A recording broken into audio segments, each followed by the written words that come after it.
Offering a unique blend of future-ready courses and experience-based learning, Sage University is where we transform passion into profession.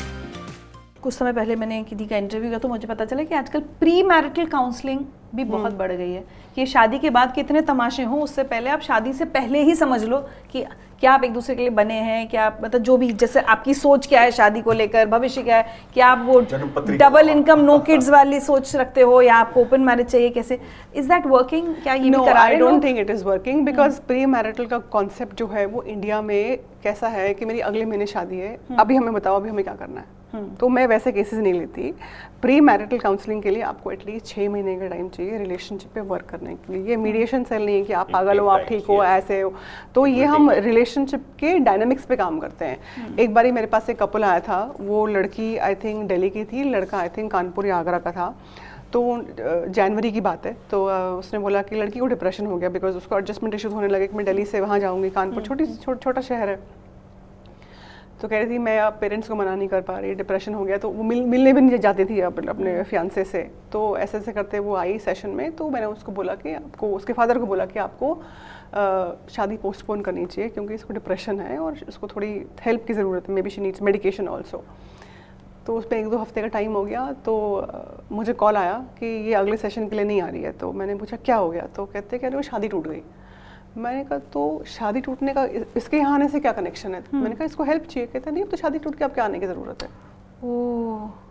ये हमारा concept है mental health का और pre marital counselling का कि 10 दिन में शादी है, लड़की पकड़ी गई चीटिंग करते हुए, लड़का पकड़ा गया चीटिंग करते हुए, या लड़के के बारे में ये पता चल गया, लड़की के बारे में ये पता चल गया। ये प्री मैरिटल काउंसलिंग का कॉन्सेप्ट है लोगों के दिमाग में। इंडिया में ऐसे नहीं चलता, ये नहीं होती प्री मैरिटल काउंसलिंग। राव साहब, ये जो ये इतने सारे वर्ड्स बता रही हैं, नए नए जो कॉन्सेप्ट्स हम लोग सुन रहे हैं, लिव इन को तो अब आई थिंक अब कोर्ट अपने डिसीजंस में डोमेस्टिक वायलेंस अगर लिव इन में हो रही है तो, लेकिन अब लिव इन के बाद जो इतनी चीज़ें हो रही हैं, ओपन मैरिज और ये सब चीज़ें, हमारा लॉ कैसे इनके साथ डील करेगा? या इनसे होने वाले इश्यूज अगले 5-10 साल में हम ये भी सुनने लगेंगे, तो कैसे डील करेंगे इनसे? मेरा ये मानना है मैम कि ये प्रॉब्लम कोर्ट के सामने भी आई होगी लिविंग इन रिलेशनशिप की, बिकॉज लिविंग इन रिलेशनशिप का मतलब ये है कि वो भी लॉन्ग लास्टिंग है। कॉन्फ्लिक्ट्स तो उसमें भी होंगे टाइम के बाद। तो ये प्रॉब्लम कोर्ट में आई, केसेस फाइल हुए, तब कोर्ट ने अपना, तो फिर आपको स्टेटस बताना पड़ेगा कोर्ट का, what is your status, what is your local standard to file the case. तो लोकल स्टैंडर्ड बताना मैं इसके साथ रह रही हूँ, बट अंडर व्हाट कैपेसिटी। फिर वो बता दी कि नहीं, मैं हमारी सी बातचीत हुई थी और हम एक साथ रहने लगे। वो श्रद्धा वाला जो वो वर्ड वहाँ से, क्या था, लिव इन रिलेशनशिप, वो वर्ड वहाँ से जनरेट हुआ कि मैं लिविंग इन रिलेशनशिप में।